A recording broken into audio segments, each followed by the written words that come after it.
Louis के पापा पर झूठा इल्जाम लगाकर उन्हें जिंदा जला दिया गया और अब उस जगह के लोग लुई को भी मारना चाहते हैं, जबकि लुई ने कोई गलती ही नहीं की। फिर भी उसे भेज दिया गया है दुनिया के सबसे खतरनाक जेल में। और आज एक अंधेरी रात में लुई जंगलों के बीच से भाग रहा है और उसके पीछे कई सारे लोग उसे पकड़ने की कोशिश कर रहे हैं। उनमें से एक कहता, हमें किसी भी हाल में इस खतरनाक क्रिमिनल को पकड़ना होगा, ये दुनिया की सबसे बड़ी जेल से भाग चुका है। दूसरे वाला कहता, ये कैसे हो सकता है, कोई कितना भी स्ट्रांग उस जगह से तो कभी नहीं भाग सकता है। लुई अपना जान बचाने के लिए रास्ते में आने वाले किसी को भी जिंदा नहीं छोड़ रहा था, लेकिन कुछ ऐसे भी थे जिन्हें हराने में लुई को भी परेशानी आती। फिर भी उनका जान लेते हुए वो आगे बढ़ता गया। अब उसका आगे जाने के लिए कोई रास्ता बचा नहीं था, ना ही अब ये दुश्मन उसे आगे जाने देने वाले हैं। तभी उसका पैर फिसल जाता। पानी में गिरते समय वो इसे भी अपने साथ ले जाता। वो पानी के अंदर लुई पर हमला करता। लुई उसका नाक बंद कर उसे मारकर खुद बच जाता। कुछ समय बाद दो लोग अपने यंग मास्टर को मरा हुआ पाते हैं और अब ये इस चीज का कुछ कर भी नहीं सकते। तभी उन्हें कुछ आवाज सुनाई देती है। अंदर जाने पर ये लुई को पाते हैं। ये उस पर अटैक करता तो उसका शील्ड एनर्जी इसे रोक देता। दोनों चौंक जाते। ये कोई साधारण इंसान नहीं है और इसका चेहरा यंग मास्टर से कुछ ज्यादा नहीं मिलता जुलता है। सिर्फ एक ही चीज का फर्क है, ये काला है और वो गोरा। ये आदमी कहता, हम तुम्हारा जान बचा सकते हैं, लेकिन तुम्हें भी हमारा बाट मानना पड़ेगा। तो लुई तैयार हो जाता इस पाई नामक लड़के का आइडेंटिटी लेकर रहने का, क्योंकि अब उसके पास कोई चारा भी नहीं है। अगर वो मना करता है तो जेल वाले लोग उसे ढूंढ कर मार देंगे। ये आदमी कहता, तुम्हें स्पिरिट अवेकनिंग में जाना पड़ेगा, जहां हर घर के नोबल अपने बेटी बेटियों को भेजते हैं स्ट्रॉन्ग और इमोर्टल बनने के लिए, लेकिन तुम्हें अपना आइडेंटिटी अच्छा से सबसे छुपाना पड़ेगा। और जो जो चीजें मैंने सिखाया है याद रखना। उस एकेडमी के एंट्रेंस के बाहर दोनों अलग हो जाते और आगे का सफर लुई को अकेले तय करना है। अंदर पहुंचने पर लुई कई सारे स्ट्रॉन्ग बंदों को देखता और उनमें से कुछ तो लुई का डार्क ओरा सेंस तक कर लेते। पर साइड से कुछ स्टूडेंट कहते, ये कैसे यहाँ पहुंच गया, बाई खानदान का तो ये सबसे निकम्मा औलाद है। इनके सर इन्हें आगे ले जाने लगते। तभी अचानक रास्ते में कुछ स्टूडेंट्स का सांस चलना बंद हो जाता। लुई दूर से देखता तो यहाँ के भूत पिशाच ऐसा कर रहे थे। टीचर कहते, एकेडमी में घुसने से पहले तुम सबके लिए एक छोटा सा सरप्राइज टेस्ट। ये भूत पिशाच कईयों को मार देते, पर इनमें से कुछ लोग ऐसे भी थे जो भूतों को अपने हाथों से ही कुचल देते और लुई भी उन्हें मार रहा था। पर ये बुढ़ा आदमी जो कब से इन सबको ऑब्जर्व कर रहा है, इसका ध्यान उस मिस्टीरियस लड़के में आता। कितना पावरफुल है वो। लुई के रास्ते के बीच ये लड़का आकर कहता, मैं हैरान हूँ, तुम फर्स्ट स्टेज को क्लियर कर चुके हो, लेकिन आगे का सफर और भी मुश्किल होने वाला है। चलो मैं तुम्हारे साथ चलता हूँ। ये लुई को अपने साथ ले जाने लगता और एक सुनसान जगह लाकर कहता, हा हा हा, इतने गधे हो तुम, फंस गए मेरे चाल में। तुम्हें नहीं पता होगा, सेकंड स्टेज में जाने के लिए सभी को किसी न किसी एक को सैक्रिफाइस करना पड़ेगा, लेकिन असलियत में तो इस गधे को नहीं पता। ये जिस पाई को जानता है ये तो वो है ही नहीं। चलो अच्छा किया तुमने ये मुझे बताकर, अब किसी को यहाँ पर मुझ पर शक नहीं जाएगा। ये नहीं हो सकता है, तुम बाई नहीं हो, कौन हो तुम। अचानक इसके हाथ पैरालाइज हो जाते। ये क्या हुआ, जहर है वो जो तुम्हारे अंदर फैल रहा है। कब किया तुमने। जब हमारा पहला मुलाकात हुआ मैं तभी समझ गया था तुम्हारे इस किलर इंटेंट को। लुई इसका चाल में इसे ही फंसाकर आगे निकल जाता। बचे कुछ स्टूडेंट्स को टीचर समझा रहे थे, ये एनर्जी सर्किट है जिसमें सभी को ध्यान लगाना है और एक साथ अपने सारे पावर्स को रिलीज करना है ताकि इनके रियल पावर्स का रैंक पता चल सके। एक लड़की पूछती, इस सर्किट में सिर्फ 2 ही जगह बचे हुए क्यों हैं? यहाँ के बच्चे जो बचपन से यहाँ पले पढ़े हैं उनके लिए ये ऑलरेडी रिजर्व्ड है। ध्यान लगाने समय लुई का ध्यान एक सुंदर लड़की में भटक जाता और ये लड़की ऐसा जानबूझकर कर रही थी ताकि यहाँ पर भीड़ भाड़ कम हो सके। लुई इसके चाल में नहीं फंसता तो उसे ये इंटरेस्टिंग लगता। टेस्ट स्टार्ट हो जाता और एनर्जी प्रेशर के वजह से कई स्टूडेंट तुरंत ही आउट हो जाते। लुई ध्यान लगाते जाता और इस एनर्जी को अपने में फ्लो होने देता। दूर से क्लैंस के लीडर अच्छे स्टूडेंट्स को चुन रहे थे, किसे अपने सेक्ट में रखना है। तभी इनका ध्यान इस लड़की में आता जो 6 लेवल का लीफ सर्किट एक्टिव करके कमल बनाती। लगता है मोदी जी की फैन होगी। सेक्ट के लीडर लड़ने लगते कौन इस लड़की को अपने सेक्ट में लेगा। तभी इनका ध्यान लुई में जाता। सेक्ट के लीडर कहते, ये पावरफुल तो है लेकिन इसका टैलेंट वीक है। अगर ये अपने पावर को कंट्रोल नहीं कर पाया तो फट जाएगा। आसपास लोग हाई एनर्जी के वजह से मर जा रहे थे। लुई की नसें बाहर निकलने लगती। अगर वो थोड़ा भी ढीला पड़ा तो उसका आज यही अंत हो जाएगा। सभी सेक्ट लीडर का ध्यान खींचने वाला ये मिस्टीरियस आदमी स्पोर्ट लीव सर्किट एक्टिव कर देता। अभी तक ऐसा किसी ने नहीं कर पाया है और ये एकदम एलाइट रैंक है। ये लीडर डिसाइड करता वो इसे तो अपने ही क्लैन में डालने वाला है। सिर्फ लुई बच गया था और इतना सिक्तियां लगाने पर एक तेज रोशनी उसमें से चमकने लगती। बचे हुए सभी स्टूडेंट्स को एक ही सेक्ट में डाला जाता और उनमें से लुई भी था क्योंकि उसमें से सिर्फ 3 स्पिरिट वेन निकलता। लेकिन ये कुछ ज्यादा ही अलग था उसके लेवल के बंदों से। एक सीनियर इन्हें बादलों से उड़ाकर टेलीपोर्टेशन के पास लेकर जाता और कहता अंदर जाने के लिए। वही मास्टर है। अंदर जाते ही सब चक्कर खाकर नीचे गिर जाते सिवाय लुई का। बुढ़े चाचा बोलते, तुम्हारी शक्तियां तो लाजवाब है, आज तक जिस किसी ने यहाँ अंदर आया कमजोरी से नीचे गिर गया, पर तुम अलग हो। लो, इन किताबों को पढ़कर तुम अपना स्किल्स बढ़ा सकते हो। लुई पूछता, आसपास तो इतने सारे किताबें, वो सब किस काम के हैं? वो सब तुम्हारे सिलेबस में नहीं है। जिन लोगों का हाई लेवल स्किल्स हैं वही सिर्फ डिफरेंट स्किल्स एक साथ सीख सकते हैं। लुई उदास होकर कहता, मेरा ही किस्मत खराब है, मेरा 3rd लेवल की वजह से मैं उन हाई लेवल के स्ट्रेंथ के लोगों से कभी नहीं जीत पाऊंगा। ये हैरान होते हुए कहता, क्या तुम्हारा सिर्फ 3rd लेवल आया? ऐसे कैसे? इसमें जरा चेक करना। लुई को इस बुढ़े का इरादा कुछ सही नहीं लग रहा था, तो वो अपना सिर्फ 1% पावर्स यूज करता और ये चमकने लगता। चाचा पूरा शॉक जाते, क्योंकि इसकी शक्तियां इसके लेवल से कई ज्यादा है और इस एकेडमी से चोरी छुपाकर कुछ किताबें देते खतरनाक स्किल सीखने के लिए। साथ ही साथ उसे कहते, इन किताबों को सबसे छुपा कर रखना, ये इल्लीगल है, नहीं तो मेरा नौकरी खतरे में आ जाएगा। दूसरी ओर इन लोगों को लुई का आइडेंटिटी में शक हो चुका है, क्योंकि बाई फैमिली का सेकंड प्रिंस तो बहुत ही निकम्मा आदमी है, उसे तो अब तक मर जाना चाहिए, वो जिंदा कैसे है? लुई इन किताबों को पढ़कर अपना ट्रेनिंग शुरू कर देता और कुछ समय बाद इनका ट्रेनिंग का टेस्ट करने के लिए एक टेस्ट करा जाता, जूनियर वर्सेस सीनियर। लुई के टीम कहते, हमारा ब्रांच यहाँ पर सभी से कमजोर है, इसलिए जितना हो सके तुम मैचेस जीतकर रिवॉर्ड पाने की कोशिश करना। ये मास्टर इन्हें मैच का नियम बताते हुए इनका रिवॉर्ड इन्हें दिखाते। पहला मैच था उस स्पाई योसिनजिंग और लुई के टीम में। ये दोनों तुरंत उसका सामना करने जाते। योसिनजिंग उस मोटे वाले को दूर उड़ाता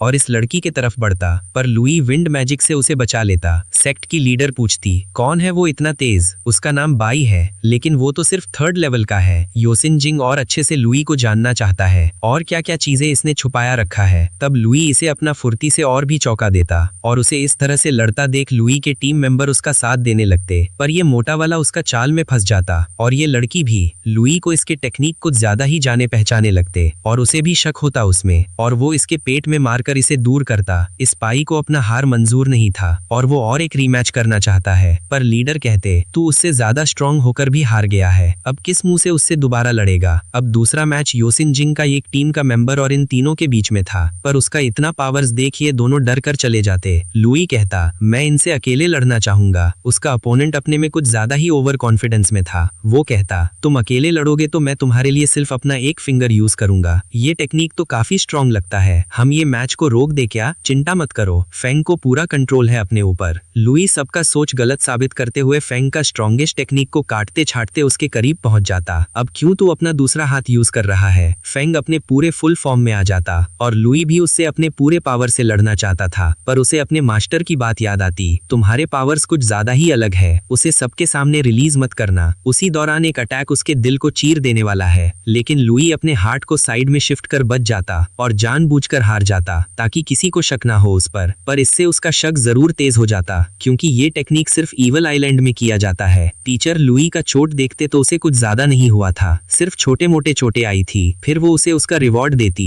ये सील तुम्हारे बहुत काम आने वाला है, इसे केयरफुली यूज करना, बहुत ही कीमती है। लुई साइड में देखता जहां किसी ने एक स्केलेटन मॉन्स्टर को समन कराकर उससे लड़ाई करवा रहा था और ये स्केलेटन की शक्तियों से आसपास तहलका मच जाता। टीचर कहते, ये सब यहीं खत्म होता है, तुम सब जाओ अपना ट्रेनिंग करने। लेकिन लुई को जो सीड मिला था वो उसे चेक करना चाहता है, इसलिए वो अपना बचा कुचा स्पिरिट स्टोन देकर उस मॉन्स्टर से लड़ने जाता। स्केलेटन भी अपना सारा सिया लगाकर लुई के पास बढ़ता। लुई अपना सीड का यूज कर स्केलेटन तुरंत ही उसके संगीत करीब पहुंच जाता और बड़ा होने लगता। तब लुई अपना टाइगर क्लॉट टेक्निक इस्तेमाल करके एक ही झलन पीछे तबाह कर देता और सोचता ये हथियार काफी स्ट्रांग है, लेकिन मुझे इसे अच्छे से चलाने के लिए और भी ट्रेनिंग करना पड़ेगा। लुई का नहाते समय एक लड़की उसके पास पहुंचकर दावा करने लगती है, मैं तुम्हारी होने वाली वाइफ हूँ, तुम भूल तो नहीं गए ना? हमारी फैमिली हमारे पैदा होने से पहले ही ये तय कह दिए थे। लुई डरते हुए कहता, हाँ मुझे याद है, पर अभी मुझे अपना ट्रेनिंग करने जाना है। मुंह लुई से उसका टेक्निक के बारे में पूछती और उसका टेक्निक जानने के बाद कहती, इसे अच्छे से सीखने के लिए तो ये सोल्स लगेंगे, और उसे अपनी साथ एक मार्केट में ले आती है शॉपिंग करने। इसी बहाने हम एक दूसरे को और भी अच्छे से जान पाएंगे। मार्केट में लुई का ध्यान इस दुकानदार की ओर जाता जो मॉन्स्टर का मीट बेच रहा है। दुकानदार बताता,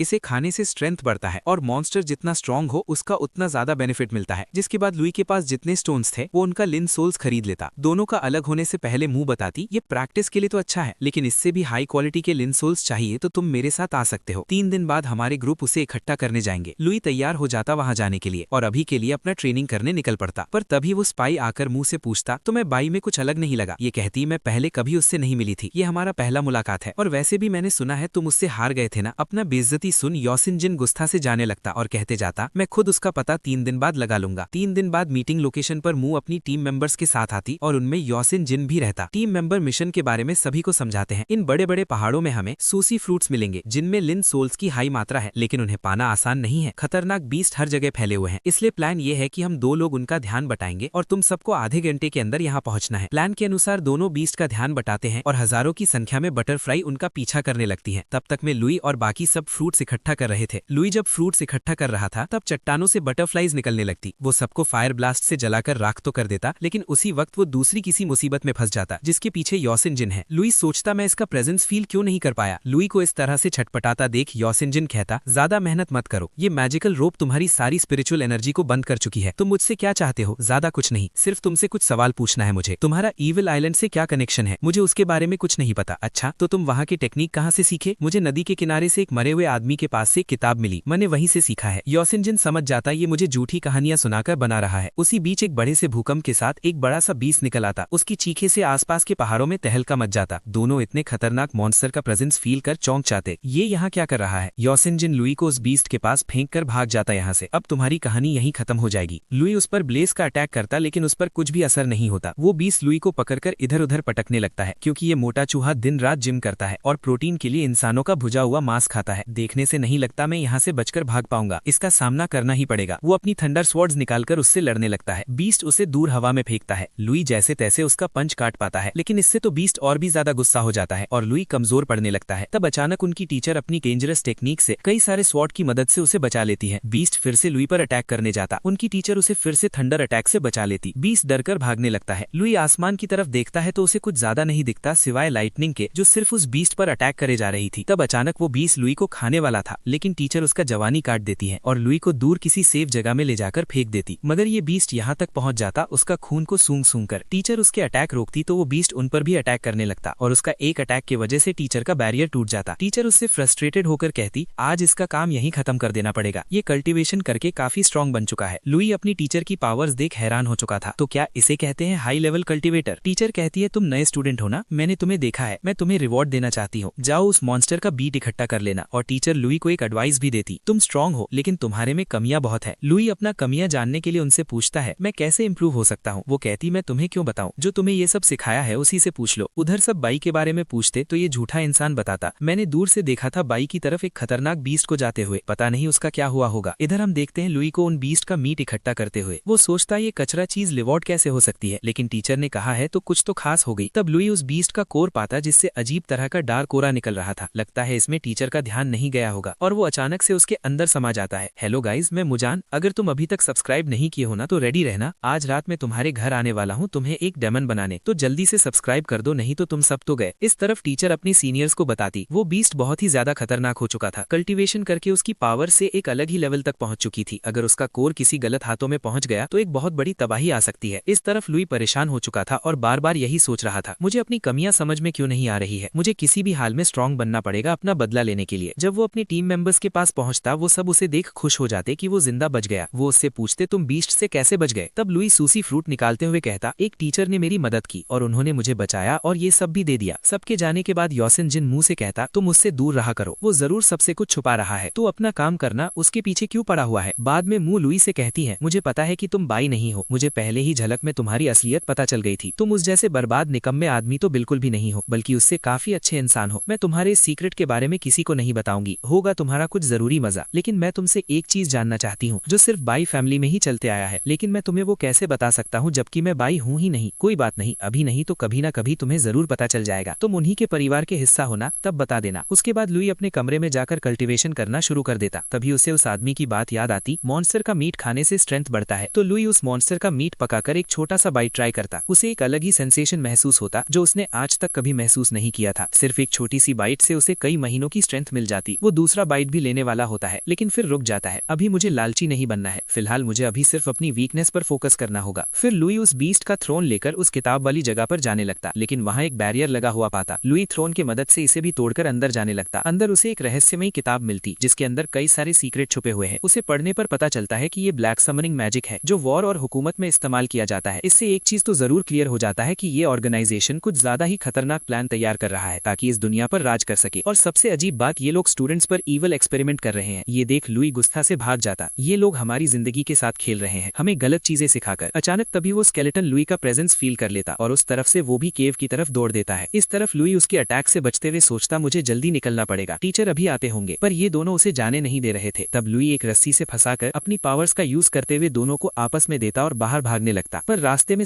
अचानक लुई के अंदर जो डार्क हो रहा था वो आउट ऑफ कंट्रोल हो जाता है। पीछे से वो स्केलेटन लुई पर हमला करता है। तेज रोशनी चमकने के साथ लुई एक अजीब सा जगह पे पहुंच जाता है। उसे समझ नहीं आता ये जगह क्या है और ये सीड यहाँ पर क्यों बनी हुई है। वो बाहर निकलने का कोशिश करता है लेकिन उसकी कोई भी कोशिश काम नहीं आती और कई घंटे ऐसे ही बीत जाते। तब लुई महसूस करता है कि उसे ना ही भूख और प्यास लग रहा है और ना ही कमजोरी फील हो रही है। तो वो अपना समय ज्यादा बर्बाद नहीं करते हुए यहीं अपना ट्रेनिंग शुरू कर देता है और कई सारे अलग अलग एलिमेंट्स को प्रैक्टिस करते जाता और समय भी गिनते जाता है। कई महीने ऐसे ही पार हो जाते और अब लुई बड़े बड़े एक्सप्लोजन कर पा रहा था। Water magic, air magic, fire magic उसके लिए सिर्फ चुटकियों के खेल बन चुके थे और अब पूरे 6 महीने ऐसे ही बीत जाते और अचानक लुई उसी जगह उसी टाइम उसी प्लेस में पहुंच जाता है। ओह माय गॉड, मतलब इतनी ट्रेनिंग जो मैंने वहां की यहाँ 1 सेकंड तक नहीं बीतता है। लेकिन फिर वो सोचता है मुझे अभी अपना समय बर्बाद नहीं करना चाहिए। वो बुढ़ा चाचा जब इधर आता तो पाता उसके स्केलेटन टूटे पड़े हुए हैं और पूरी जगह तहस नहस हो चुकी है। ये सब किसने किया और इसके पीछे कौन हो सकता है?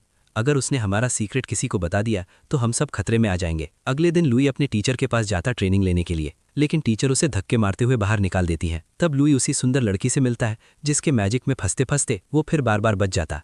वो लड़की कहती है सॉरी, मुझे अभी अपने पावर्स कंट्रोल करने नहीं आते। लुई कहता है मैं टीचर के पास आया था अपनी ईवल एनर्जी को कंट्रोल करने सीखने, लेकिन उन्होंने मुझे धक्के मार के बाहर निकाल दिया। तभी टीचर का जवाब आता है अरे तुझे कोई ईविल पोजेस नहीं कर रही है, वो सिर्फ तेरा वहम है। बस मुझे ये पता नहीं क्यों तेरी स्ट्रेंथ पहले से काफ़ी बढ़ चुकी है और अब चले जा यहाँ से। अपना बेइज्जती सुन लुई वहाँ से चले जाते हैं और वो लड़की सोचती है इस लड़के पर मेरा मैजिक काम क्यों नहीं करता है। घर पर लुई सोचता है वो डार्क एनर्जी मुझे हार्म नहीं कर रही है बल्कि उसने मेरा मदद की है मुझे ट्रेन करवा कर, लेकिन मुझे अभी और भी ट्रेनिंग करनी होगी इन पावर्स को और बेहतर बनाने के लिए। और खुश होते हुए कहता है जब तक मेरे पास ये मेडिसिन है मुझे अपनी स्ट्रेंथ की बिल्कुल चिंता करने की ज़रूरत नहीं है। इसके बाद लुई बाहर निकलता है कुछ ज़रूरी का सामान लेने के लिए, लेकिन रास्ते में ये 3 बदमाश बिन वजह लुई से उलझना चाहते हैं। लुई इन्हें प्रणाम कर आगे निकल रहा था पर ये पीछे से उस पर अटैक करते। लुई पूछता है आप क्या चाहते हो मुझसे? हमें फिशिंग मिशन मिला था लेकिन हम अभी खाली हाथ जा रहे हैं, तो तुम अपना सामान हमारे हवाले कर दो। तीनों टूट पड़ते लुई के ऊपर। वो सोचता है इनका रैंक मेरे से ज़्यादा है पर मेरे सामने नहीं टिक पाएंगे। मोटा वाला अपना दोस्त का बदला लेने जाता तो लुई इसका अटैक रोकते हुए इसे भी उसके दोस्त के पास भेज देता। तीसरा वाला आइस अटैक करता, लुई साइड होता तो वो इसे ब्लास्ट करवाकर इसे नेट में फंसा देता। लुई आग से पहले इस नेट को जलाता, फिर उससे वो डर कर भागने का कोशिश करता है तो लुई उसे पकड़कर उसके सर में आ देते मारता। जिसके बाद खरीदारी करके लौटते हुए लुई सोचता है इससे तो सिर्फ स्पिरिट स्टोन्स मिले, मुझे अभी और चाहिए। तब रास्ते में मुंह बताती है एक बहुत ही खतरनाक आदमी जस्टिस फैक्शन से तुम्हारा इन्वेस्टिगेशन करते करते बाई फैमिली तक पहुंच गया था, कहीं तुम कुछ एविडेंस तो नहीं छोड़ती यो सीजन के हाथों। लुई कहता है मैंने कोई सबूत तो नहीं छोड़ा था, by the way thank you मुझे बताने के लिए, और घर लौटकर तैयारी करने लगता ताकि जब कभी भी इसका मुलाकात उनसे हुआ तो ये तैयार रहे। कई दिन ऐसे ही पार हो जाते और लुई की स्ट्रेंथ अब हद से ज़्यादा ही स्ट्रांग हो चुके थे। आसपास के पूरे इलाका में लुई के पावर्स का प्रेजेंस सब एहसास कर पा रहे थे। चाचा कहते ओ इतना जल्दी कैसे सीख लिया? इस और टीचर्स के बीच टेंशन का माहौल था क्योंकि उनका 3 स्टूडेंट का मैच जुई क्लैन से है। दूसरे वाला टीचर कहता है हम उनसे कैसे जीत सकते, उनके स्टूडेंट्स का हमारे से 1 साल ज़्यादा एक्सपीरियंस है। हाँ हमें 3 अच्छे स्टूडेंट्स चुनना पड़ेगा। वैंग स्मार्ट और स्ट्रांग भी है लेकिन वो सबसे तो नहीं जीत पाएगा ना। तीसरा टीचर कहती है बाई का क्या ख्याल है, वो काफ़ी फुर्तिहा है। इस और बाई अपने तरफ आते हुए एक बड़ा सा मीटियोर को रोकता जिसके पीछे योसी इंजन था। वो कहता चीफ तुम्हें बुला रही है। ये कौन सा तरीका है बुलाने का, क्या तुम चलना पसंद करोगे बाई मेरे साथ? या कहूँ लुई? इसका मतलब इसे लुई के आइडेंटिटी के बारे में पता चल चुका है। क्या मतलब, मैं समझा नहीं। ज़्यादा भोले मत बनो, तुम उस क्रिमिनल के बेटे हो ना जो जेल से भाग चुका है। मुझे नहीं पता तुम क्या बक रहे हो, अगर तुम मुझ पर अटैक करोगे तो मैं अभी पीछे नहीं हटूंगा। लुई का पावर स्पीड का योसिंजिन सोचता है ये काफ़ी स्ट्रांग बन चुका है, मुझे इसे जल्दी रोकना पड़ेगा नहीं तो ये और स्ट्रांग बनता जाएगा। लुई के पीठ के पीछे अटैक कर योसिंजिन उससे लड़ना स्टार्ट कर देता है। इनके हैंड टू हैंड कॉम्बैट के बीच टीचर पहुंचकर दोनों को रोक देती है। अबे मैंने तुझे उसे बुलाने भेजी थी, तो उससे लार क्यों रहा था? फिर टीचर लुई और इन तीनों को सारा मैटर बताती। तुम तीनों को जुई क्लैंस के स्टूडेंट्स के साथ लड़ना होगा और जीतने पर तुम्हें रेयर फ्रूट्स मिलेंगे जिसे पिघलाकर पीने से तुम्हारा पावर्स इंक्रीज होगा। सब एक्साइटेड हो जाते। रास्ते में टीचर बताते हैं साल पहले एक बड़ा सा ड्रैगन हर जगह तबाही मचा रहा था, लेकिन 5 महा क्लैंस ने मिलकर उसे सील कर दिया और आज हम वहां ही लड़ने जा रहे हैं। उस आइलैंड पर पहुंचने पर टीचर पूछते हैं, आपके तीसरा स्टूडेंट कहाँ है? तब वो अपने उस स्टूडेंट को बुलाता है जो काफी स्ट्रांग लग रहा है, इसलिए इससे फैंग लड़ने वाला है। आगे जाने के लिए तीनों टीचर एक साथ अपना शक्तियां मिलाकर गेट खोलते हैं। इसके बाद तीनों स्टूडेंट्स को अलग अलग ओपोनेंट के साथ अलग अलग जगह पर लड़ना था। मैच स्टार्ट होते ही सब अपनी पावर्स अनलीज कर देते हैं। बाई तुरंत अपने ओपोनेंट के मॉन्स्टर को पकड़ लेता है और वेपन निकालकर लगातार अटैक से उसे डिफीट कर देता है। पैंग और योसी इंजन भी अपनी पावर्स का यूज करके मॉन्स्टर को आसानी से हरा देते हैं। टीचर कॉन्फिडेंट से कहते हैं, अगर ऐसा ही चलते रहा तो हम तो जीत जाएंगे। लेकिन तभी असली परेशानी आती है। ये फायर यूज करने वाली लड़की वो पेपर कार्ड से अजीब और डेंजरस फायर अटैक करना शुरू कर देती है। टीचर तुरंत बोलते हैं, अरे ये तो चीटिंग है, तूने उसे इतना फायर कार्ड्स क्यों दिया? उसके ग्रैंडफादर ने दिए हैं, तुम उनसे तो उलझना नहीं चाहोगे। लेकिन उसकी मैसी फायर ब्लास्ट के सामने फैंग टिक नहीं पाता और हार जाता है। दूसरी तरफ लुई भी अपने ओपोनेंट से स्ट्रगल कर रहा होता है। उसका ओपोनेंट का मसल पावर इतना स्ट्रांग होता है कि वो पीछे ढकला जाता है और ये लगातार उस पर अटैक करते रहता है। अब सभी का उम्मीद फैंग पर टिक जाती है, लेकिन उसका ओपोनेंट बहुत ज्यादा स्ट्रांग निकलता है। पर यो एक बड़ा सा मैंटस समन कर लेता। वो मैंटस फैंग की आइस टेक्निक को आसानी से काट देता है। अपने मास्टर को प्रोटेक्ट करते हुए फैंग अपना स्ट्रॉन्गेस्ट आइस क्रिस्टल सेरेमनी की बारिश करने की तैयारी कर रहा था, लेकिन मैंटस उसे भी आसानी से काटते हुए फैंग के पास पहुंच जाता और उसका अटैक इतना डेंजरस था कि टीचर को तुरंत मैच रोकना पड़ता है और फैंग तो बस थोड़े से के लिए जिंदा बच गया। क्लैन का लीडर ताना मारते हुए कहता है, लगता है तुम लोग खाली हाथ जाने वाले हो। तुम्हारे 2 स्टूडेंट्स ऑलरेडी हार चुके हैं और तीसरा भी हारने ही वाला है। लुई का ओपोनेंट भी कॉन्फिडेंट होकर कहता है, तुम्हारे अटैक्स तो सिर्फ मेरे लिए एक मजाक है। ये सुनते ही लुई थोड़ा सा सीरियस हो जाता है और तुरंत उस पर फायर ब्लास्ट यूज करने लगता है। एक के बाद एक अटैक से ओपोनेंट का डिफेंस टूटने लगता है और दूसरे अटैक से वो पूरा टूटने वाला था, लेकिन उससे पहले डरकर हार मान जाता है। क्लैन का लीडर हैरान होकर कहता है, तुम लोगों ने इतने डेंजरस स्टूडेंट को इतने समय तक छुपा कर रखा था। टीचर मुस्कुराकर कहता है, जाओ बाई, ले लो अपने फ्रूट्स। लेकिन तभी वो बुढ़ा एक नया प्रपोजल देता है कि वो एक रीमैच करवाना चाहता है अपने स्ट्रॉन्गेस्ट स्टूडेंट के साथ लुई का। अगर तुम लोग मान जाओ तो मैं तुम्हें अपने सारे फ्रूट्स रिवॉर्ड में दे दूंगा। टीचर पहले मना करते हुए कहती है, हम इतना लालची नहीं है, जितने फ्रूट्स तुम्हें मिले वो तुम रखो और जितने हमें मिले वो हम रखेंगे। लेकिन ये बुढ़ा वैल्यूएबल रिवॉर्ड देने का ऑफर करता है और ये सुनकर टीचर भी मान जाते हैं और लुई को फाइट करने के लिए तैयार कर देते हैं। टीचर लुई से कहता है, अगर तुम ये मैच जीत गए ना, मैं तुम्हें 3 फ्रूट्स का लिक्विड दूंगा। दूसरी टीचर कहती है, मुझे पता है तुम अपना असली स्ट्रेंथ छुपाना ज्यादा पसंद करते हो, लेकिन इस बार थोड़ा सीरियसली फाइट करना। अगर तुम थोड़ा भी ढीला पड़े तो वो तुम्हें हरा देगा। फिर तीनों टीचर्स अपनी पावर्स यूज करके सभी को बैटल एरिना में भेज देते हैं और इस बार सीन थोड़ा ज्यादा ही चटपटा था, क्योंकि ये अपने और 2 पावरफुल पेट्स के साथ लड़ने वाला है। लुई करीब बढ़ता तो पहले फैल्कन उसे रोकता, फिर ये मैंटस और ये भी कम था कि उसका मालिक इससे शैडो क्लोन जूसू यूज करवाता। एक एक शैडो को मारते हुए असली वाला उसे मिल जाता है। वो उसे चेन से फंसा देता है और जैसे ही यू का ध्यान बढ़ता, लुई उस पर हमला करता, लेकिन फैल्कन ये अटैक काट देता। तभी उसके पीछे 2 सरप्राइज अटैक आते हैं। यो अपना कछुआ वाला कवच के अंदर घुसकर बचने का कोशिश करता है, पर ये ब्लास्ट कर जाता है। ये लड़की तो तुम मेरे क्लैन में होना चाहिए था। तो सिर्फ फ्रूट्स देने का चिंता करना। यू सेफली बाहर निकलता और अपनी छाती में एक हाथ मारता। फिर एक कवच पहनने के साथ वो फैल्कन को भी अपने अंदर समा लेता। टीचर कहते, तुम्हारा स्टूडेंट फिर से चीटिंग कर रहा है। तुमने क्यों दिया उसे अपना आर्मर? देख लो, मैंने तो अपना पहना हुआ है, उसने वो खुद बनाया है। टीचर शॉक थी कि इतनी कम उम्र में इतना आगे बढ़ गया है। मेंटस और टर्टल लुई को पकड़ने का कोशिश करते, कभी उस पर नेट फेंककर तो कभी लीफ उस पर यूज करके। लुई टाइगर क्लॉ यूज करता तो सब उसके इतने नए मूव्स देख हैरान थे। इसने ये सब हमसे इतना समय तक छुपाए रखा था। लुई आसमान में अटैक कर आसपास धुआं फैला देता। यू नेट फेंकवाता उसे पकड़ने के लिए, मगर वो इसमें नहीं फंसता और ये यूई में दे मारता। फिर एक ही अटैक से इसका काम खत्म कर देने वाला था, पर टर्टल उसके रास्ते के बीच में आ जाता और एक साथ एनर्जी गैदर करने लगता लुई पर हमला करने के लिए। तब लुई अपना जान जोखिम में डालते हुए उसकी ओर बढ़ता है। टीचर कहते हैं, ये तो पागलपन है, लेकिन लुई उसके करीब पहुंचकर उसे हरा देता है। सभी ने लुई का कमाल का प्लान विटनेस किया था और वो लोग उससे पूरे इंप्रेस थे कि कैसे वो जमीन में चेन फंसाया और आसमान में डायरेक्शन बदलकर इसके पास पहुंच गया। ये बुढ़ा अपना जबान का पक्का था, इसलिए वो कहता है, जाओ अपने सारे फ्रूट्स ले लो। लेकिन तभी कुछ ऐसा होता जो किसी ने सोचा नहीं था। जमीन हिलने लगती है, वॉल्केनो फटने लगता है। टीचर स्टूडेंट से कहते हैं जल्दी यहां से भागने के लिए, और तब जमीन चीरते हुए वो ड्रैगन निकलता जो इतने समय से कैद था। टीचर कहते हैं, इसने सील तोड़ दिया है, अब ये आउट ऑफ कंट्रोल जाए उससे पहले हमें इसे रोकना पड़ेगा।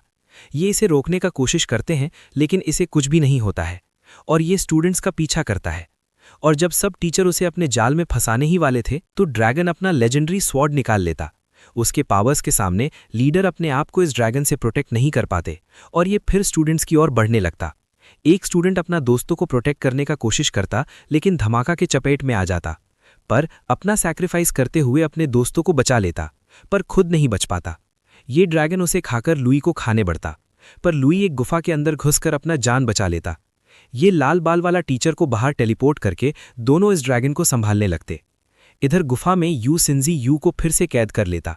उसे उस ड्रैगन का बिल्कुल परवाह नहीं है, वो सिर्फ लुई को पकड़ना चाहता है, और आज उसे मौका मिला है तो वो इसे बहुत पीटते जाता है, उसे बहुत मारता है। लुई के शरीर से बहुत खून निकलता है, वो कुछ नहीं कर पा रहा था। तब यू सिंजी एक ऐसा गलती कर देता है जो उसे नहीं करना था। ये मुझे जाना पहचाना क्यों लगे रहे? रुको, मुझे सोचने दो। हाँ, इसी तरह तेरी पूरी परिवार मारी गई थी। तेरा बेकार बाप ऐसे ही अपने घुटनों में बैठ गया था, लेकिन अफसोस उसे मारने वाला सौभाग्य मैं नहीं था। तभी हम देखते हैं कि गुस्सा से लुई की आंख डिमोनिक आइज में बदल जाती है। एक बड़े से धमाके के बाद लुई अपने एक अलग ही अवतार में आ गया था। मुझे तुम सरप्राइज करने से कभी पीछे नहीं हटते हो, हैं? लेकिन आज हमारे बीच कोई नहीं आने वाला है। इसका अटैक करने से पहले लुई का एक मुक्का पड़ता, यू सेंजिन हाथापाई में आ जाता, लेकिन लुई इसका अटैक ब्लॉक करते हुए उसके साथ खेलने लगता है। उसे बहुत मारकर ये पूछ कर परेशान हो जाता, तू कौन सा टेक्निक यूज कर रहा है? लेकिन लुई कुछ भी जवाब नहीं देकर अपना हाथ पैर चलाते जाता और उसका गला इस तरह से घोटता कि उसका पूरा शरीर से खून फेंकने लगता। लुई को इतना डरावना देख यू सेंजी ड्रामा करता है, मुझे छोड़ दो, मैं तो सिर्फ अपना ऑर्डर फॉलो कर रहा था, और अचानक से लुई पर हमला करता उसे मारने के लिए। लेकिन लुई साइड होकर इसे ही पूरा कर राख कर देता। जब उसे होश आता उसे कुछ भी याद नहीं था। तब अचानक चट्टानें नीचे गिरने लगती है। लुई दौड़ते हुए इस जगह से भाग रहा होता है। तब एक चट्टान उस पर भी गिरने वाली थी। उसी वक्त टीचर पहुंचकर लुई को बचा लेती है। रास्ते में अचानक लुई का सर दर्द करने लगता है और उसे उस बैटल की याद आती है। लुई समझ नहीं पाता है उसने ऐसा क्यों किया और उसके साथ ऐसा क्यों हुआ। वॉल्केनो फटने लगता है और ड्रैगन फिलहाल के लिए गायब हो जाता। अगले दिन लुई को कई सारे रिवॉर्ड्स मिलते हैं और सभी इसके इतने कामयाबी से बहुत खुश थे। लुई तुरंत अपना रिवॉर्ड पानी में मिलाकर नहाता है और उसके मसल्स टाइट हो जाते हैं और उसे एक अलग ही एनर्जी का एहसास होता है। अकेडमी को तो पता नहीं चलता लुई ने यो सिंजिन को मारा है, लेकिन जस्टिस फैंक्शन के कुछ लोगों को जरूर पता चल चुका है सिन भाई का असलियत, और उसने ऐसा जानबूझकर किया है अपना आइडेंटिटी को प्रोटेक्ट करने के लिए। और हम देखते हैं इस मुखौटे के पीछे यहाँ का स्ट्रॉन्गेस्ट स्टूडेंट है जिसने लेवल लीव सर्किट को एक्टिवेट किया था। इस तरफ लुई इन सब चीज़ों से अनजान अपना ट्रेनिंग कंप्लीट कर टीचर के पास जाता है और कहता है, मुझे घोस्ट टेरिटरी में जाना है अपने लिए एक स्पिरिट क्रीचर पकड़ने। टीचर कहती है, हाँ, वो पेट आगे जाकर तुम्हारे बहुत काम आएगा, लेकिन वहाँ की जगह बिल्कुल भी सेफ नहीं है। तुम उनके साथ कॉन्ट्रैक्ट तो जरूर बना सकते हो, लेकिन अगर तुम उन्हें कंट्रोल नहीं कर पाए तो एक दिन वो तुम्हें खुद मारकर खा जाएंगे। ये सब सुनने के बाद भी लुई उस जगह के एंट्रेंस में पहुंच जाता है। वो गेट कीपर को फीस देता है अंदर जाने के लिए। उसी समय टीचर ई और वो सुंदर लड़की भी घोस्ट टेरिटरी जाने के लिए आती है। लुई को देखकर टीचर पूछती है, तुम्हारी हड्डियों का ढांचा इतना अलग क्यों लग रहा है? क्योंकि मैंने यहां आने से पहले मैरो क्लीनिंग लिक्विड से नहाया था। इनका टेलीपोर्ट होने से पहले वो मिस्टीरियस लड़का जिसका नाम गाओ है वो भी यहां आता।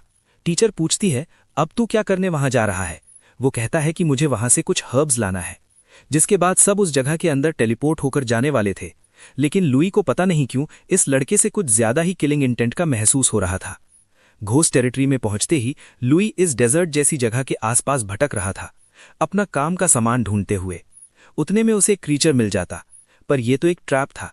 वो एक बड़ा सा धमाका करता और इसके पीछे निकलता गाओ। तुम काफी ताकतवर लगते हो, तुमने मुझ पर बिन मतलब का अटैक क्यों किया? तुमने ही मारा है ना यो सिंजिन को? उसे रेड ड्रैगन ने मारा है। अगर तुम अपना बदला लेना चाहते हो तो उसके पास जाओ, मेरे पास नहीं। चिंता मत करो, मैं उसका बदला लेने नहीं आया हूं। मैं तुमसे सिर्फ एक सवाल पूछना चाहता हूं।